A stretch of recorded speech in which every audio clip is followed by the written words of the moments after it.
Once is an incident, twice is a coincidence, three times or more is a habit, and frankly, this is going to be a habit with the House Republicans.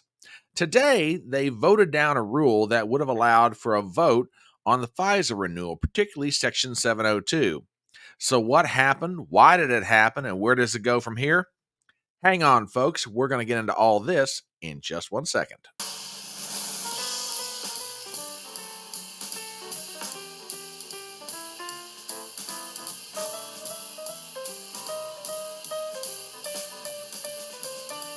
My name is Brian Trippett. I am your front porch conservative.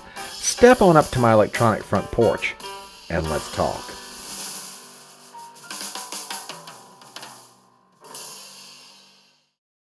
You got to give Speaker Mike Johnson a lot of credit. Though his time in the speakership has been brief, it has been full of adventure or misadventures, depending on how you look at it, and today added one more colorful chapter to what is otherwise the history of his rule in the House of Representatives. We go to the pages of the Washington Times. Headline: House derails vote to renew FISA after Trump trashes bill. Article written by Carrie Pickett. We have the following. A bill to reauthorize the government's top power was blocked from reaching a floor vote on Wednesday by a group of Republicans who wanted more restrictions placed on the FBI. The uprising against the bill came hours after former President Donald Trump called upon the House to, quote, kill FISA because the FBI used it to spy on his 2016 presidential campaign. It's too soon to tell if they kill the legislation to renew the Foreign Intelligence Surveillance Act spying program known as Section 02, but 19 Republicans and 209 Democrats maimed it by voting against a measure that would have set up a vote on the bill. Time is running out to settle the dispute as the legislation expires on April 19th. The bill, dubbed the Reforming Intelligence and Securing America Act, was intended to reauthorize and overhaul Section 702, which allows the government to collect troves of data, emails, texts, and phone calls from foreigners living abroad, and Americans' communications sometimes get scooped up too. The fight over the bill pits national security hawks who defend the anti-terrorism tool and privacy hawks who want to prevent the FBI abuses of the spy power. The privacy hawks, Democrats and Republicans who don't trust federal law enforcement, demand that the law include a new warrant requirement for when the FBI searches for Americans' data in the FISA database. The law only allows the government to target foreigners abroad, but sometimes American data is inadvertently captured when they communicate with a foreign target. The current version of the bill, written by the House Permanent Select Committee on Intelligence Lawmakers, does not include the warrant requirement. The program has been controversial from its start in 2007, and Congress required it to be renewed every 5 years or so as a way of forcing a recurring debate on how it is working. This time around, the debate has been shaped by the FBI's use of FISA to target the Trump campaign in 2016.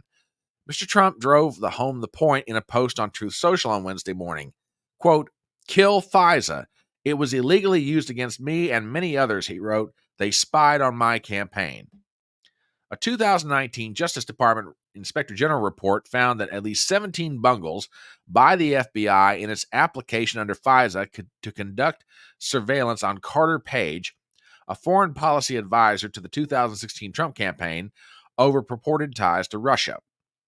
Among those bungles was an FBI lawyer altering an email to conceal the fact that Mr. Page had served as a source for the CIA.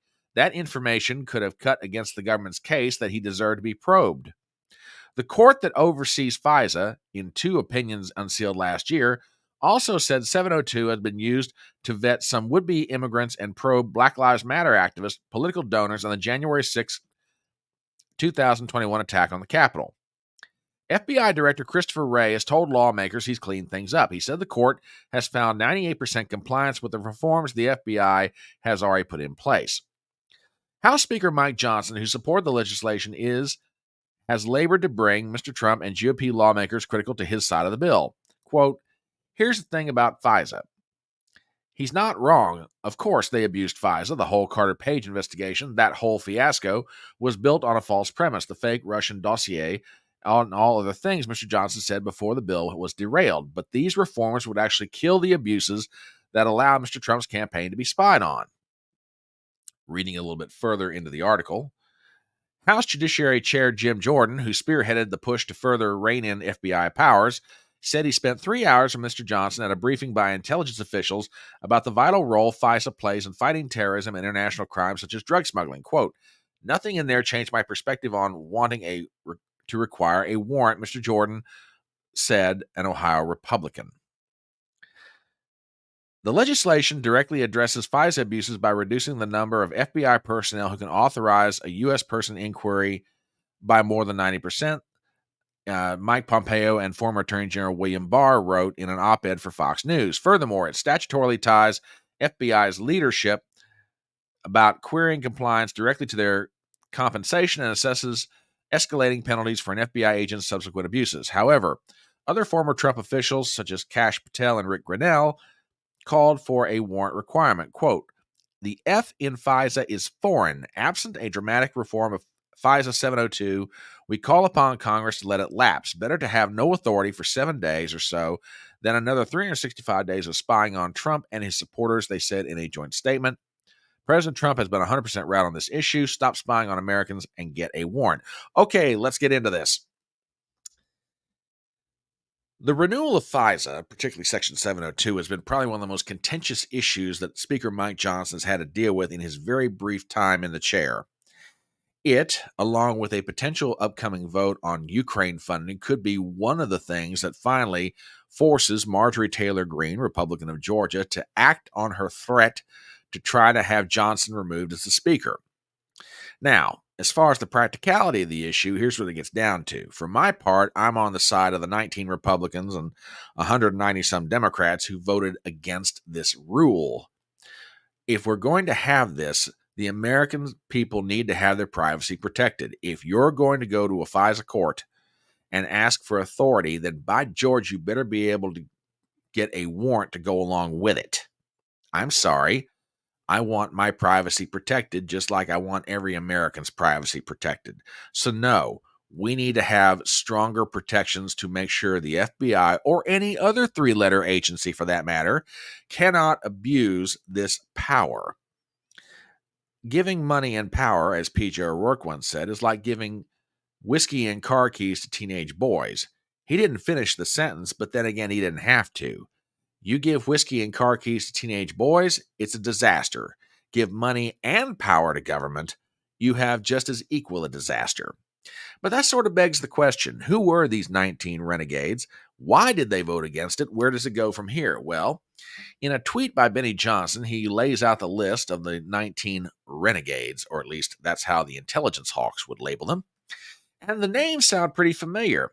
Andy Biggs of Arizona, Dan Bishop of North Carolina, Boebert of Colorado, Burchett of Tennessee, Michael Cloud, Eli Crane of Arizona, Bob Good of Virginia, Gates of Florida, Gozar of Arizona, Higgins, Anna Paulina Luna of Florida, Nancy Mace of South Carolina, Ralph Norman of South Carolina, Corey Mills, Scott Perry of Pennsylvania, Rosendale of Montana, Greg Stubbe and Chip Roy of Texas.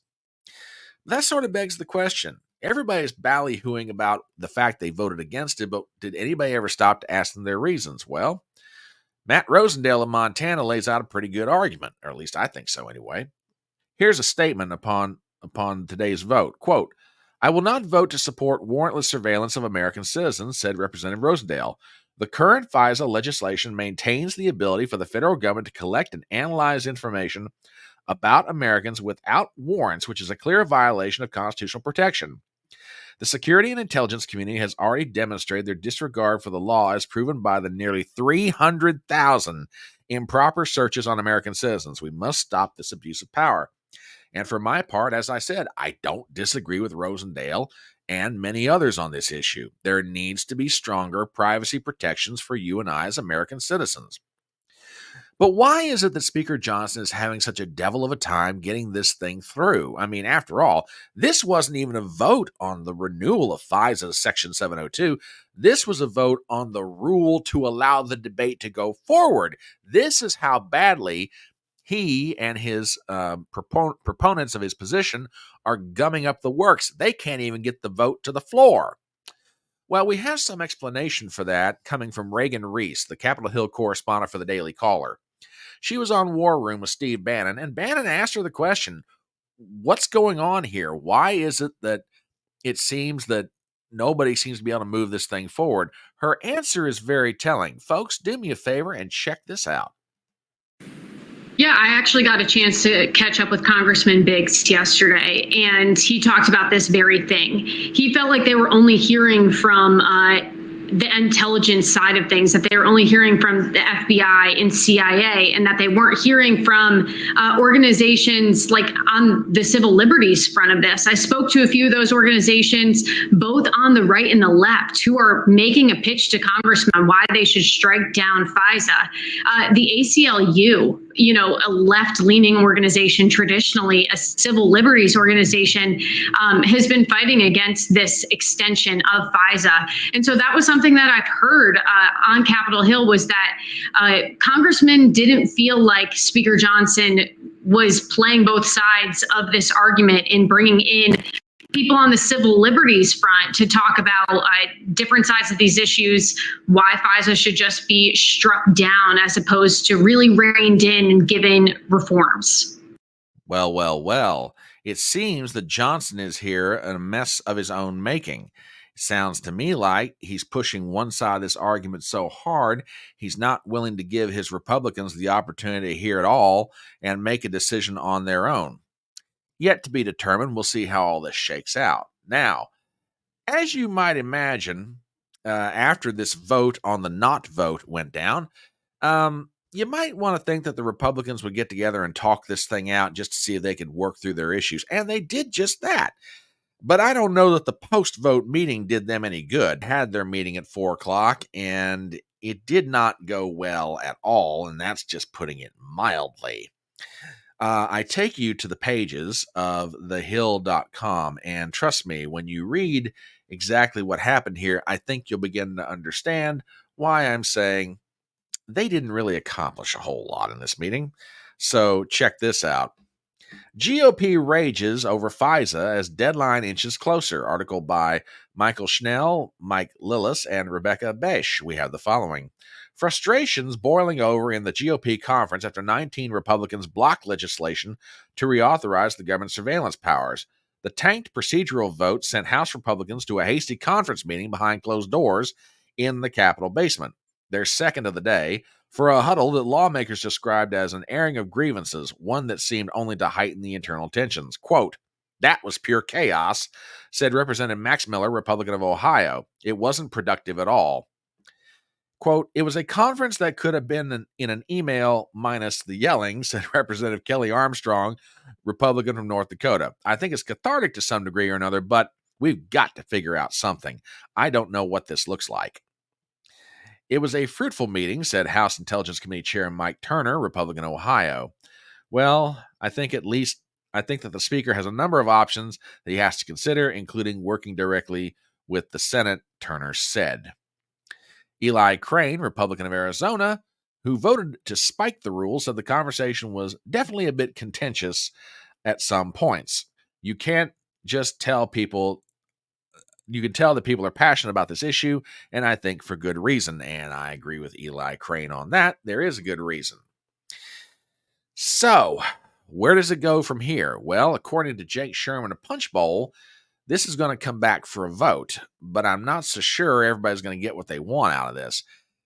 His tweet, "The House resoundingly defeated a rule that would have allowed a consideration of the FISA renewal.